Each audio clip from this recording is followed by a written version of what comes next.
Welcome to Easton Jamia Masjid. Follow me in.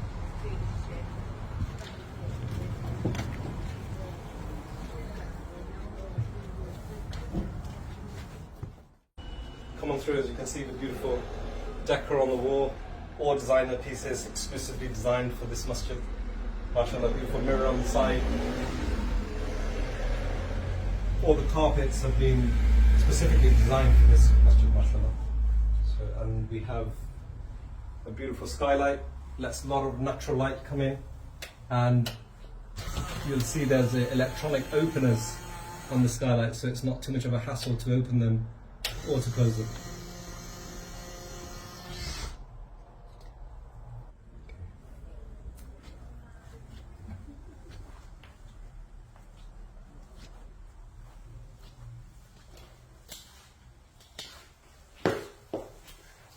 Here's newly developed wudu facilities for the sisters.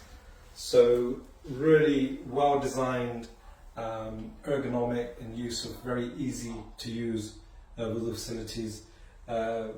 Foot dryers and hand dryers on the walls, and all underfloor heated as well. So all of the section is underfloor heated, and there's 2 toilets here, cubicles, as well as a sink and vanity unit.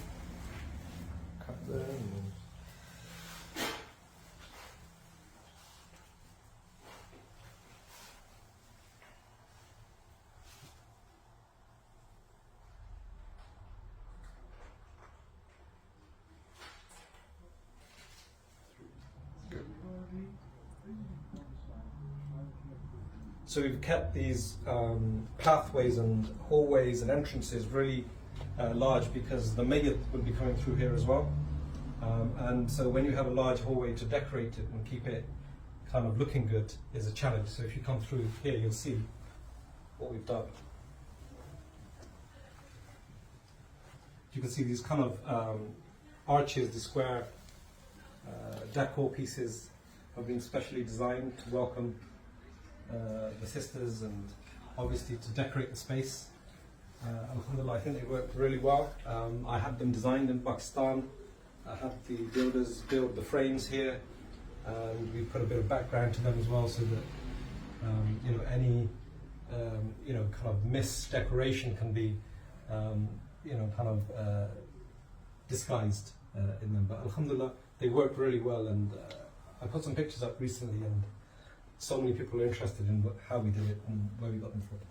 Through these arches as well is our disabled facility for obviously our disabled users, and also we've put in a baby change facility to accommodate for all of the new congregation of Easton Jamia Masjid, the future congregations of Easton Jamia Masjid. We're going to have this pay point here, so this is where all the SIDDIQUE, masjid funds, Jami Sharif will be collected, as well as a digital pay point will be put up here. Inshallah.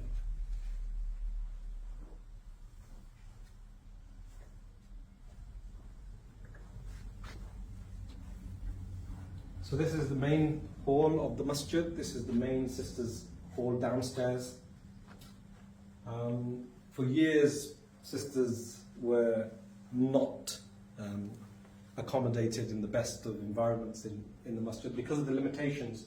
This masjid was predominantly a masjid, so there was no non-mashAllah area, no area that could be classified and used for people when they, in certain times of the month when they can't enter the normal masjid. So this is all the blue carpet, so we deliberately coloured the carpet completely different. The blue carpet area is all non-mashAllah area and can be used by sisters at any time, and also by the larger community. So anybody can come in here and have a discussion about Islam, can be it could be a school visit, it could be a meeting with the community, inshallah. So this area here will accommodate that, and as you can see, we've decorated it with the names of Allah subhanahu wa ta'ala, the Asma Husna of Allah subhanahu wa ta'ala, and I think that's worked really well. If you have a look at the staircase as well, mashallah, it's colourful, it's inviting, and it's contemporary, and I think that's what we've tried to do here. One of the things that we accommodate in Easton Jamia Masjid is the local janazas, and we've always had a mortuary in the masjid. We had a really old, dilapidated system in the past, but we've recently invested, with your help and donations, in a state-of-the-art facility. Let me show you what it looks like.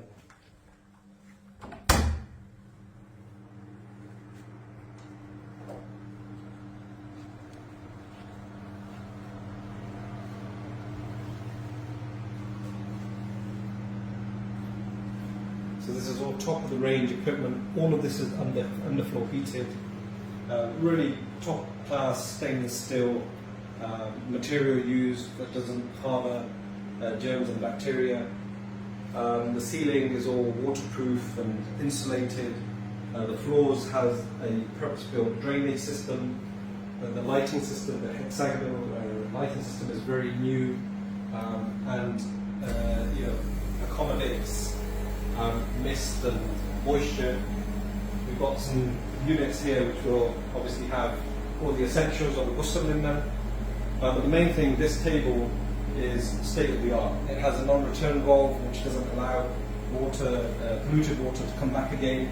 It has temperature controlled hoses in there, temperature controlled lever taps, and with that we've also invested in electronic lifts which will help with raising a mayyit of our loved ones out of a coffin if they are slightly larger in size, so that we can do it with real dignity and respect. This is years of experience of us doing ghusls and being involved with janazas that we've realised that you can't really cut any corners.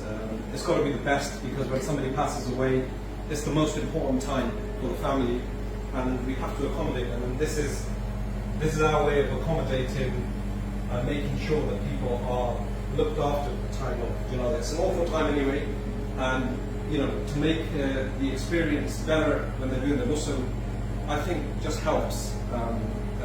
If there's something that goes wrong, it always sticks with you forever. So this fridge is a 2-tier fridge.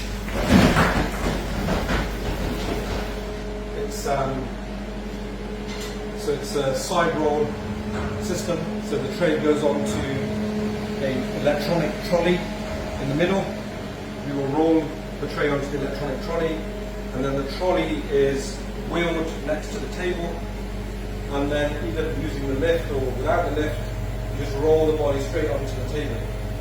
You'll see there's 460 holes in this table, and there is some science behind how far they are apart, because that kind of helps the skin of the deceased. It doesn't allow blood clotting, and it allows the water to drain properly without harbouring any bacteria or any substances.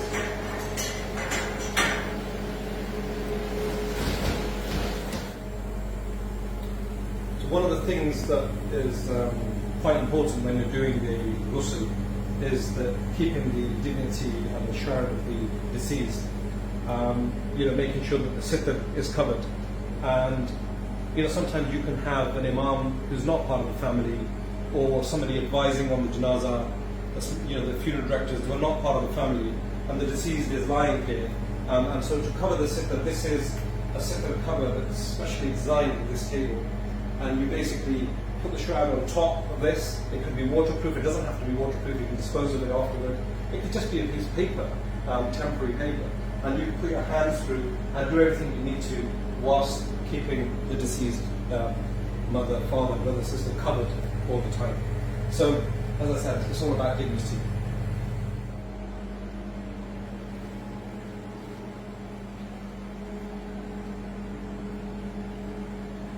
So with the mortuary room, what we've done is we've designed an area of reflection for the families, and also an area where the deceased can lie before or after the janazah in dignity and with respect. Let me show you that. Let me show you that area.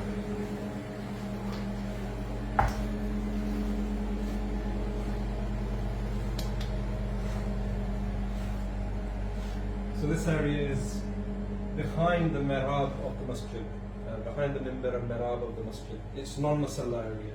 It's where we can allow the deceased to rest and not be part of the masjid, because really the deceased mayyit should not be in the masjid area at all times, and that's why abroad you have janazah gars and places where they're specifically near the burial ground that the janazah is conducted.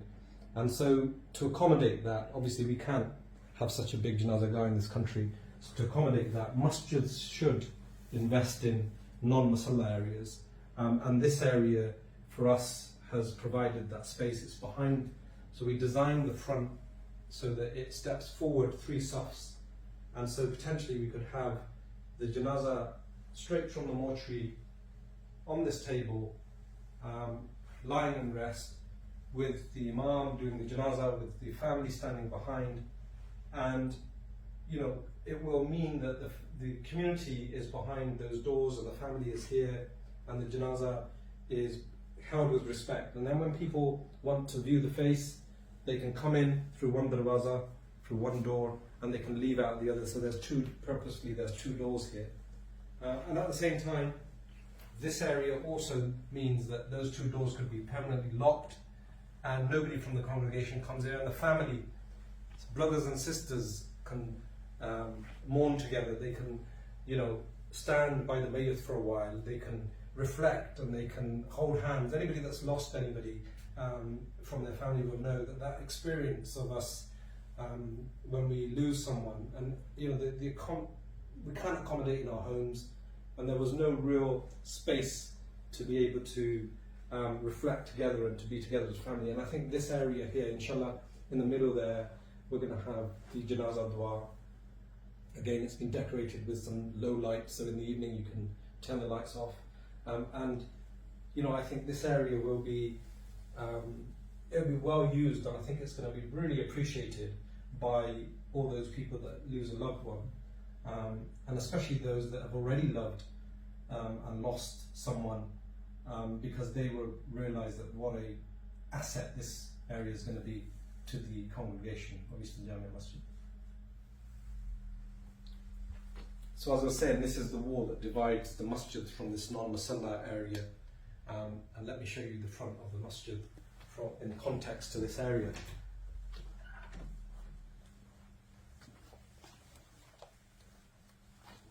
So what you see is this artificial partition that we've put in place. I had this delivered from Pakistan. It was hand engraved in a place called Jamia, an area that's really well known for really intricate carved furniture, and I had this specially made, and this was delivered. This was delivered even before I think the foundations of the building were put in, because when we did the plans, this area was designed, and you know, it needed an artificial kind of entrance to that area, and so I had this kind of vision that this would look beautiful. And Alhumdulillah, as you can see, this area has turned out spectacular. I mean, people have contacted me across the country about how we've achieved this. And there's 2 doors, so people will go in through one door, view the mayyit, and come out the other door. On Jummah, we pushed the mimbar into that door, and Alhamdulillah, we were able to accommodate an extra saf of namazi. And I think it's, as you can see, it's worked really, really well, and Alhamdulillah, we can all benefit from this beautiful area.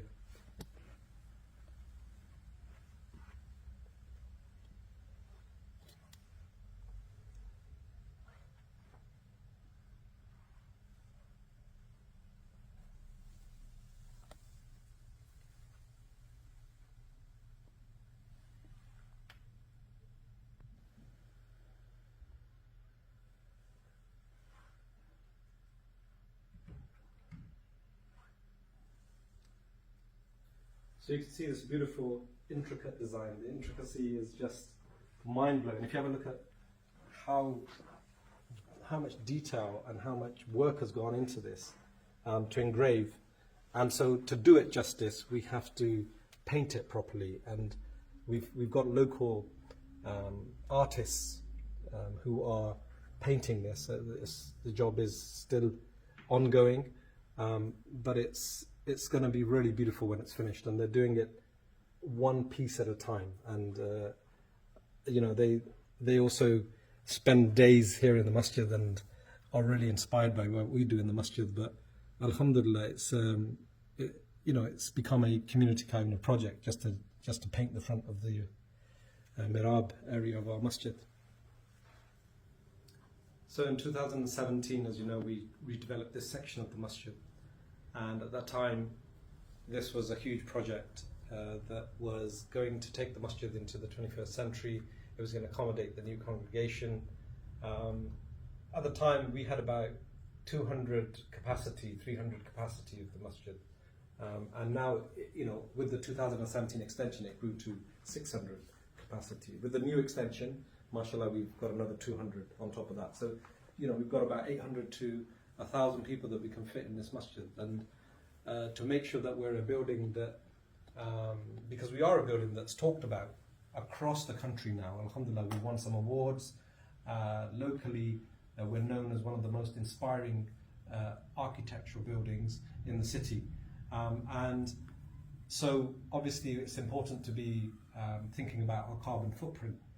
And so what we've invested in throughout both times, 2017 and 2023, what we've done is we've made sure that we can be insulating the walls as much as we can, insulating the roofs as much as we can, making sure that we're recycling the stone that we're using outside, but also all of the lighting, all of the electrics has really been considered, and we've managed to get throughout the building, we're all LED, you know, operational now. So the next thing is obviously going to be solar power and solar panels, but now is not a good time.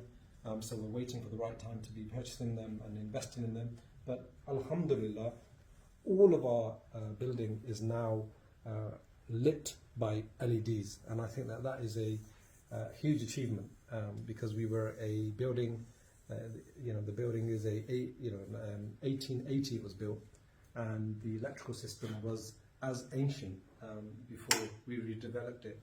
And so to make sure that every single light bulb and every place is lit with LEDs and can be, you know, kind of mood lit as well is quite amazing, and I'm quite proud that mashAllah, we've achieved that.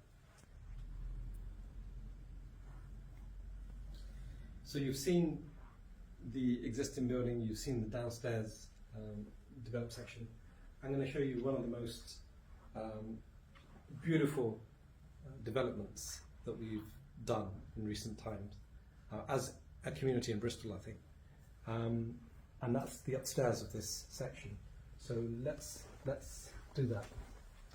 Okay.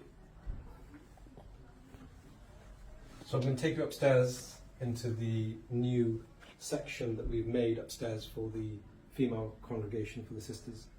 Come upstairs.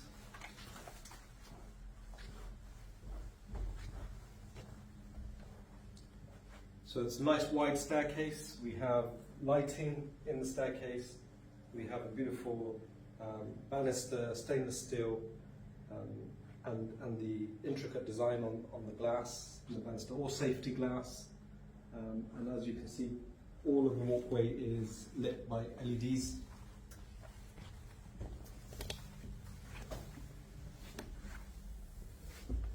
So this is obviously the banister, which matches the beautiful dome that we've,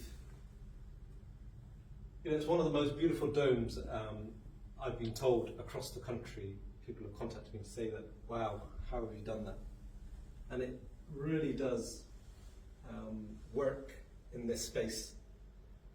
This is an old church building, so you can see some of the trees, the listed trees from the existing church, and it really works beautifully. The sun, you know, the reflection on the carpet and on the white, but we've also left some of the old stone work here, and this was the end of the building as it was before we developed the sister section. And we deliberately left this from day one just to show the hudud of the masjid where it was prior to this extension, because truthfully, once these places are built, you seem to forget, you seem to think that they were always like they are, but the truth is that this was the end of the building, and all of this area has been redeveloped. We have the item you see on the top. We've deliberately chose black so that it makes the dome stand out in colour. Alhumdulillah, I think it works really well. We've got the names of Allah subhanahu wa ta'ala, the Asma Husna, on the walls. We have radiator covers that have been designed especially for the masjid. The carpet, as I said, is beautiful in this area. We've made a bookshelf so that we have an area for the Qurans in the front, but also where the madrasa can run from, so bookshelves for the students. Ample heating and ample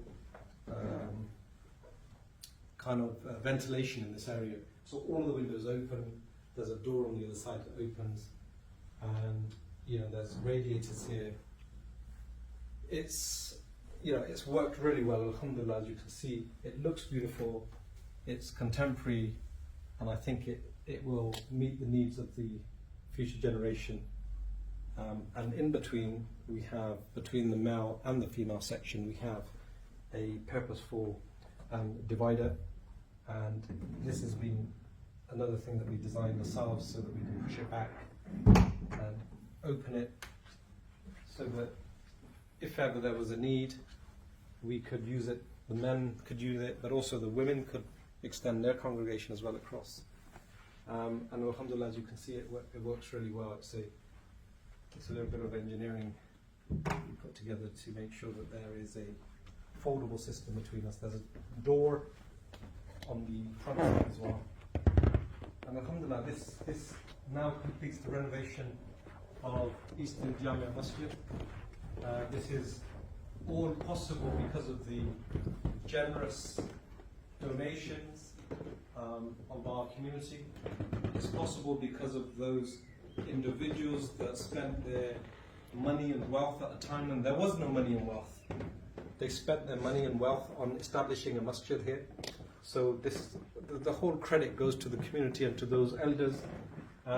We khadims of the masjid, we aspire to try and meet the kind of needs of the new generation, and we understand that there are huge shortcomings in the services that are provided throughout the country for our youth in our masjids and within our community. And I think it's really important that these masjids become the hub, they become the community kind of facilities that we require to make sure that within the boundaries of Sharia, within the boundaries of Islam, that we can accommodate every need of every Muslim, in any way we can, be it the male congregation or the female congregation. And that's what we've tried to do here.